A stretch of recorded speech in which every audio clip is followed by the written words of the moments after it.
Welcome to Edufan Channel នៅក្នុងវីដេអូនេះអ្នកនឹងអានរឿងមួយដែលមានចំណងជើងថា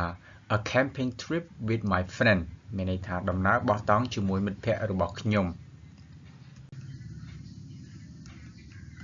អញ្ចឹងយើងចាប់ផ្ដើម Last week my best friend Bora and I went to Mandalgiri for a holiday because we wanted to go camping ចឹងមានន័យថាសប្តាហ៍មុន last week មិត្តភ័ក្តិរបស់ខ្ញុំ Bora ហើយនិងខ្ញុំ went to Mandalgiri នឹងមានន័យថាបានទៅលេងខេត្ត Mandalgiri ដោយសារពួកយើងចង់ទៅដើរលេងបោះតង់បន្តមកទៀត we went there by bus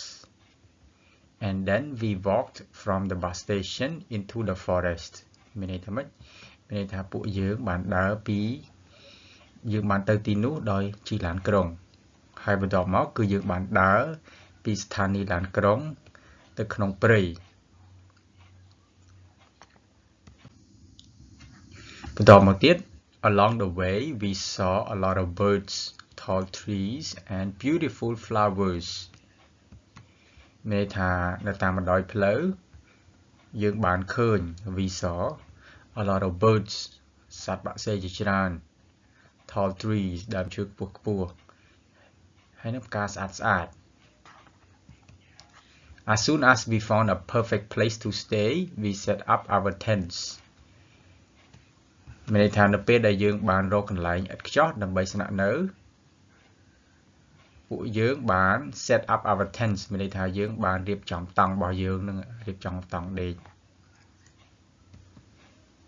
បន្តមកទៀតThen we cooked and ate dinner. We talked about this and that. បន្តមកទៀតគឺពួកយើងបានចម្អិនអាហារ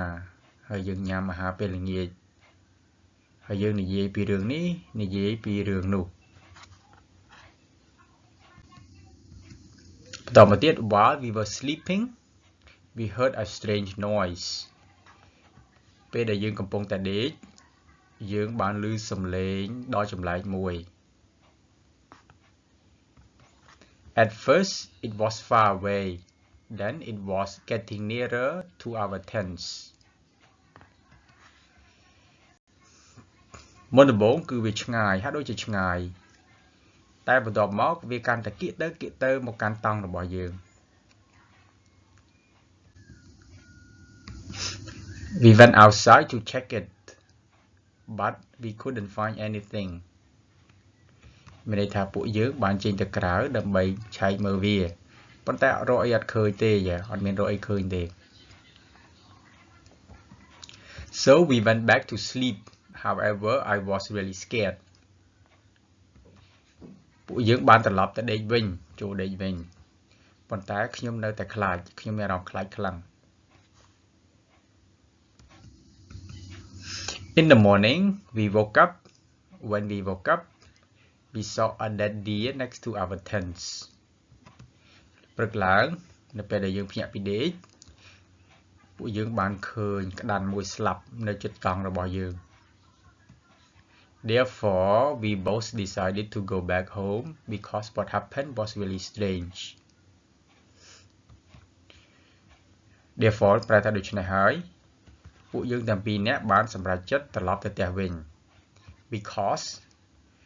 ដោយសារអ្វីដែលកើតឡើងនឹងគឺពិតជាចម្លែកអញ្ចឹងរឿងនឹងចប់ប៉ុណ្ណឹងអូខេទីចាំមានសំណួរមួយសួរ Do you like camping? Why or why not? ពួកយើងចូលចិត្តទៅដើរលេងបោះតង់ហេតុអីចូលចិត្តហេតុអីមិនចូលចិត្តជួយឆ្លើយសំណួរក្នុង comment ផង Bye bye see you next time